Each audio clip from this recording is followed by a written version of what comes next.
तो finally NTPC green का share 27 तारीख को मार्केट में लिस्ट होने वाला है, ठीक है। अब आईपीओ आया, वैल्यूएशन पे काफी ज्यादा बातें चली।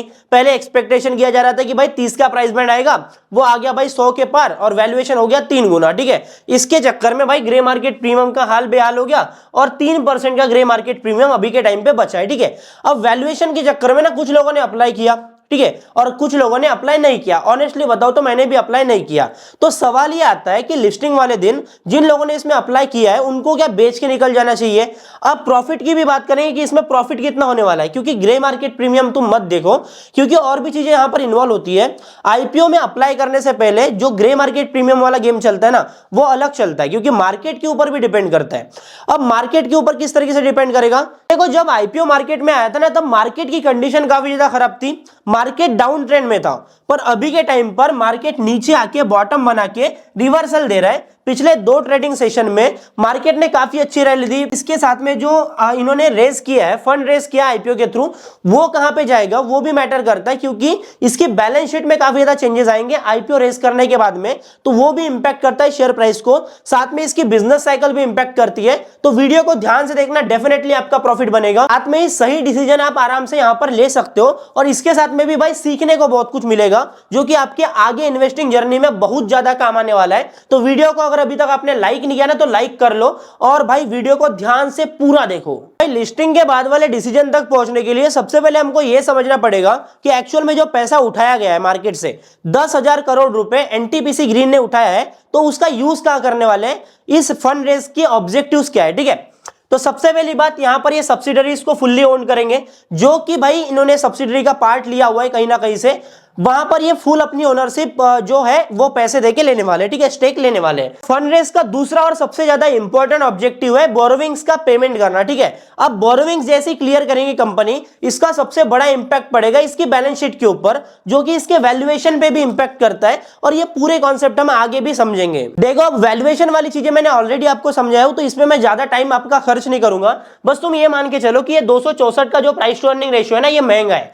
पहले बोला जा रहा था कि भाई 30 का प्राइस बैंड आएगा, फिर 3 गुना पे आ गया, 3 गुना से ज्यादा आ गया, 100 रुपए के ऊपर प्राइस बैंड आ गया, जिससे वैल्यूएशन महंगा हो गया, ठीक है। और 91,000 करोड़ इसका मार्केट कैप वैल्यूएशन चली गई एनटीपीसी ग्रीन एनर्जी की, ठीक है।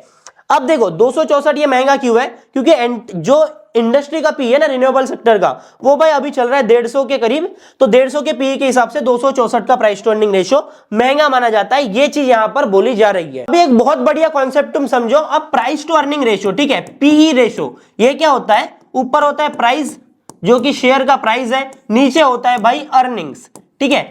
प्राइस टू अर्निंग रेशियो होता है जो कि जनरली कम होना चाहिए, और जितना कम प्राइस टू अर्निंग रेशियो है उतना स्टॉक का वैल्यूएशन जो है वो बढ़िया माना जाता है। अब ये वैल्यूएशन होता कैसे, अब कोई जो कंपनीज है उसका प्राइस टू अर्निंग रेशियो आपको 5 का भी देखने को मिलेगा, किसी का 20 होता है, किसी का 50 होता है, और किसी का 100 भी होता है, और किसी का 100 से ज्यादा 264 भी होता है, जैसे इसके केस में।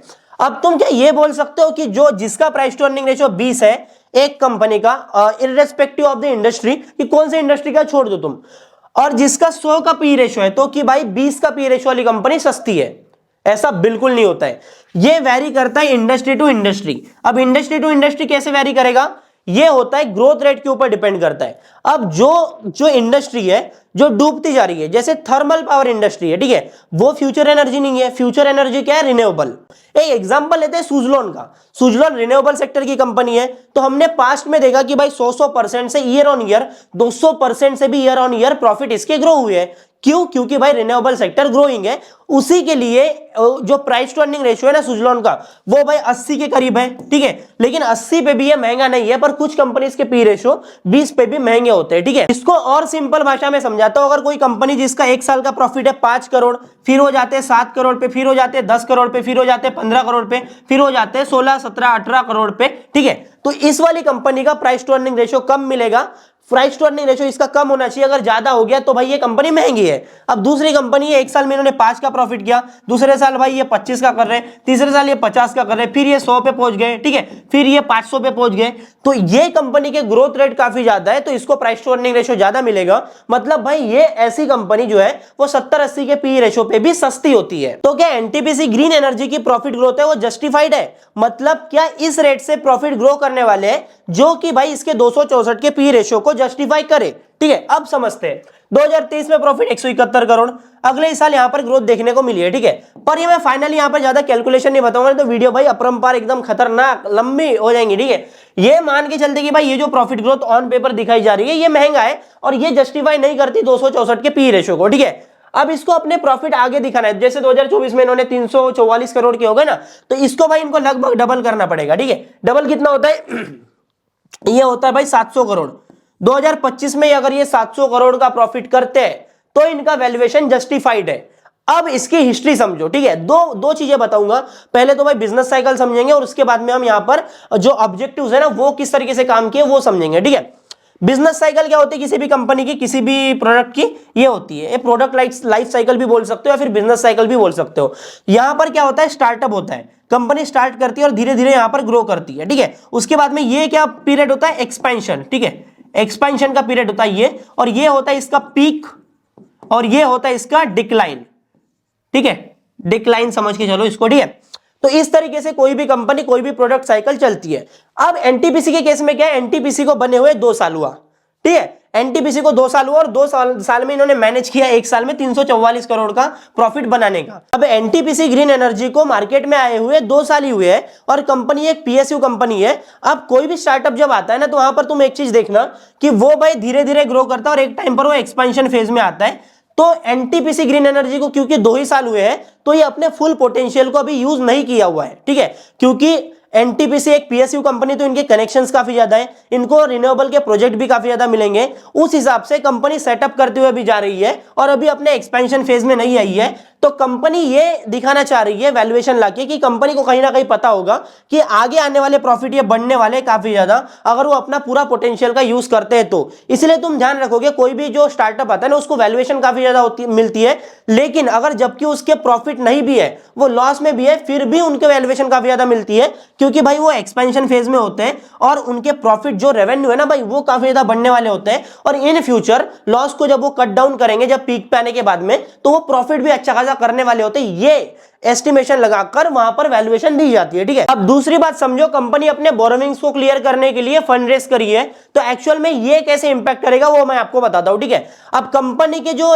इंटरेस्ट है ना भाई, जब कंपनी कोई भी बोरोविंग लेती है तो हर क्वार्टर उनको इंटरेस्ट पे करना पड़ता है। 2024 में कंपनी ने इंटरेस्ट पेमेंट किया है पूरे 694 करोड़ रुपए का, मतलब भाई लगभग 700 करोड़ हम इसको मान के चलते हैं। अब ये पेमेंट करेंगे बोरोविंग्स का, ठीक है।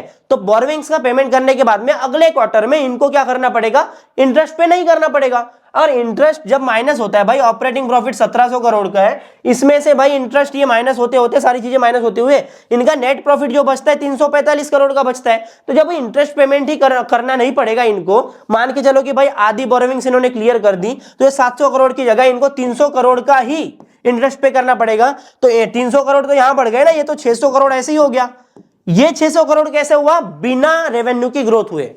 अब कंपनी एक्सपेंशन भी करने वाली है, रेवेन्यू ग्रोथ भी करने वाली है, साथ में रीपेमेंट भी होगा, ठीक है, और साथ में नए प्रोजेक्ट्स में भी पैसा लगाएंगी, तो रेवेन्यू बढ़ेगा, प्रॉफिट बढ़ेगा, तो जस्टिफाई कर ही देंगे ना वैल्यूएशन को। तो ये सिंपल सा मामला होता है, इसीलिए कंपनी वैल्यूएशन इतना ज्यादा लेकर के आई है। और इस फैक्टर को अपने माइंड में रखना पड़ेगा, इस फैक्टर को अपने को कंसीडर करना पड़ेगा, इसीलिए कंपनी का वैल्यूएशन इतना ज्यादा है। अपन तीसरा एक कंसेप्ट समझते हैं और फिर वीडियो को खत्म करते हैं, ठीक है। अब तीसरा कंसेप्ट होता है FFMC, ठीक है।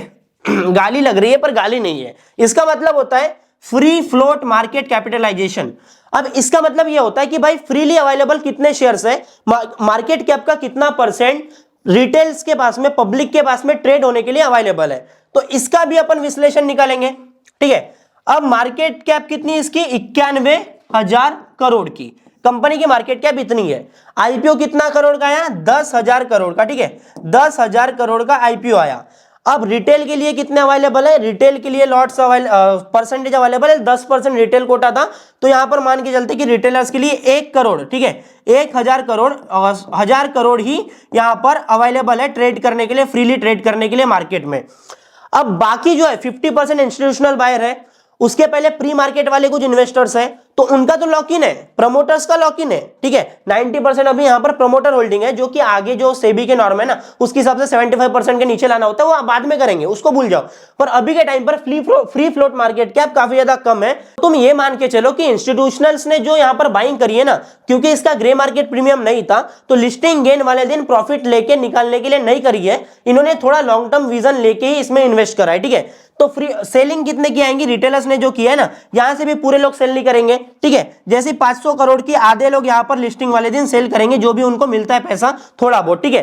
तो यहां पर सप्लाई तो भाई 500 करोड़ की है ना, पर भाई मार्केट में काफी ज्यादा हाइप है इसकी, तो डिमांड काफी ज्यादा आने वाली है और काफी ज्यादा लोग यहां पर बाइंग करने वाले हैं। इसी के कारण भाई कम सप्लाई होने के कारण यहां पर काफी ज्यादा ये शेयर पंप होता हुआ दिखाई दे सकता है। और जिस तरीके से ओला का शेयर भागा था ना, उस तरीके से भाई ये 40-50% का लिस्टिंग के बाद में काफी तगड़ा रनअप देखने को मिल सकता है, क्योंकि भाई मार्केट भी अभी पीक में है, मतलब मार्केट आराम से रिकवर कर रहा है, तो इसका बेनिफिट भी यहां पर शेयर को मिलता हुआ दिखेगा। लिस्टिंग डे की स्ट्रेटेजी की बात करें तो सिंपल सी बात है, अगर आपको यहां पर 0% का गेन मिलता है तो इसको बेचो मत, ठीक है। अगर आपने अप्लाई किया है, आपको अलॉटमेंट मिला है, 0% गेन मिलता है तो बेचो मत, ठीक है।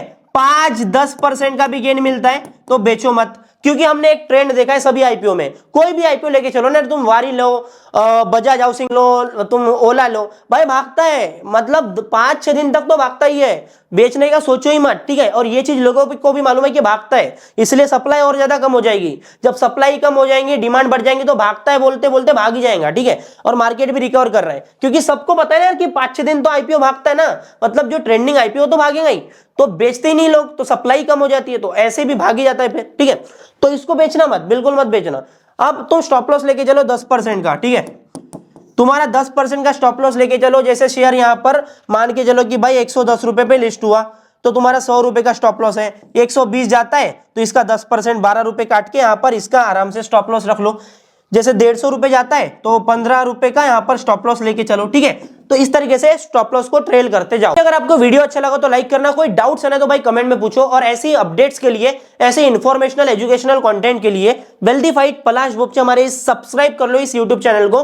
और इंस्टाग्राम पर भी हमें 2,07,000 हमारे कुछ फॉलोअर्स हैं, तो वहां पर भी जाओ, क्विक अपडेट वहां पर मिलती है, स्टोरी के माध्यम से बोलो या फिर रील के माध्यम से, तो काफी बढ़िया यहां पर इंफॉर्मेशन आपको मिल जाती है।